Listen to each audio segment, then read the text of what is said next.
This is a little preview video I want to do. This is kind of my teaching for today. We're going to go over test 6. It's one standard. Used to be EE9. It's now EE8. And so the standard is that you have to be able to write equations, use the equations to form tables, and then use the tables to graph. You also have to know about independent and dependent variables in this particular standard. So the first question says, write an equation that was used to create this table below, and then explain the relationship between the independent and dependent variables. So your independent's always your x and your dependent's y. When you write your equations, it's always y equals something that you're doing to x. So what are we doing to the x column over here to get to the y column over here? Well, we're always taking the x value times 3. And then you have to subtract 1. So for example, the dependent variable y, the only way you can get that is by taking the independent variable x. It has to be multiplied by 3 and then subtract 1 so that you get the dependent variable y. I'm using the terms independent and dependent variable in my explanation of their relationship.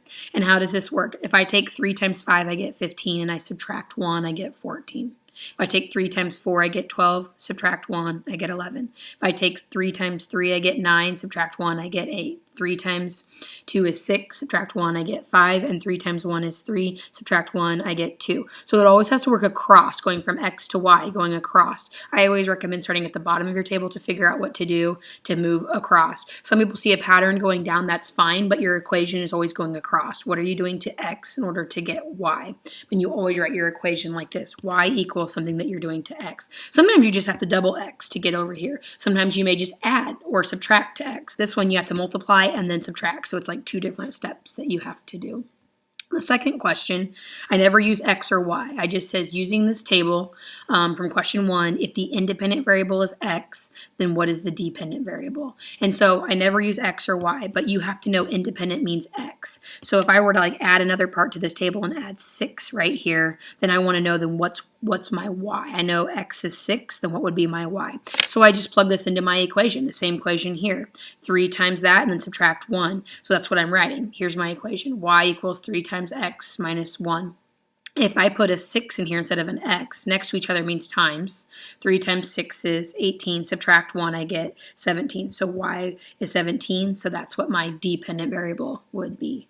Some people look up here and they try to find 6 on this side. Well, that's not the right thing. They're asking for independent variable is 6. You have to know that this is x. So then they're asking then what would be your y? That's what they're trying to solve. Going to the back, continuing on with this standard, again, you have to use an equation to create a table and then to graph it.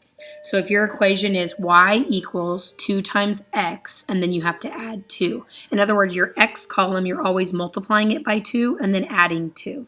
So if you start here, 2 times 4, you're just plugging in these numbers for x are up here, is 8, and then when I add 2, I get 10. If I plug in 3 for x, 2 times 3 is 6, and then I add 2, I get 8. Okay, 2 times 2 is 4, add 2, I get 6. 2 times 1 is 2, add 2, I get 4. 2 times 0 is 0, add 2, and I get 2. So all of these x values I plugged into the equation for x, and then I multiply by 2, and then I add 2, and that's how I figure out what I'm going to get for y. These x, y end up being your coordinates, x, comma, y, when you graph on a coordinate grid. This is 4, 10, 3, 8, 2, 6, 1, 4, 0, 2. So then I want you to graph the linear equation down below. And when you graph that, 0, 2, I'm looking 0 means you don't move anywhere, you go up 2.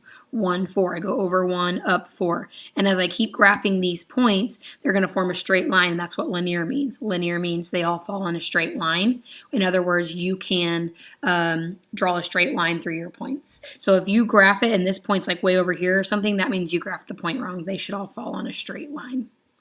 This question's asking about kind of like a story problem, and then using the story problem to come up with an equation to help you graph it. You don't necessarily need the equation to graph. Some people can just see it.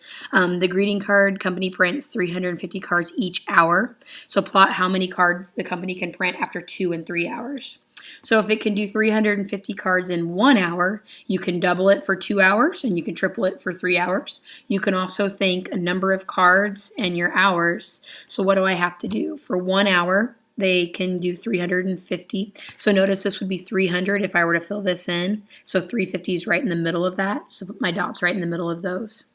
So then if I take 350 and I double it to figure out, then it would be in 2 hours, they're going to make 700 cards. If I triple it, 3 hours is 1,050 cards. So just plotting these 2 hours and then up. So I'm looking at 700, 600. So 700 would be right in between 600 and 800.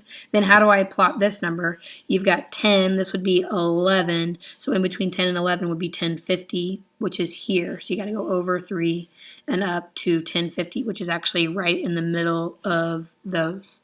So you're looking at taking this story problem. You could write your equation that you're always taking 350 times your x to figure out your y. And your hours is your x, and then your y is the number of cards. So this is kind of like your x, and this is like your y in the equation. You don't necessarily have to do that, but you should be able to take that and graph it. Again, this is linear. They all fall on a straight line if you were to draw a line through those. And that's what the standard's all about.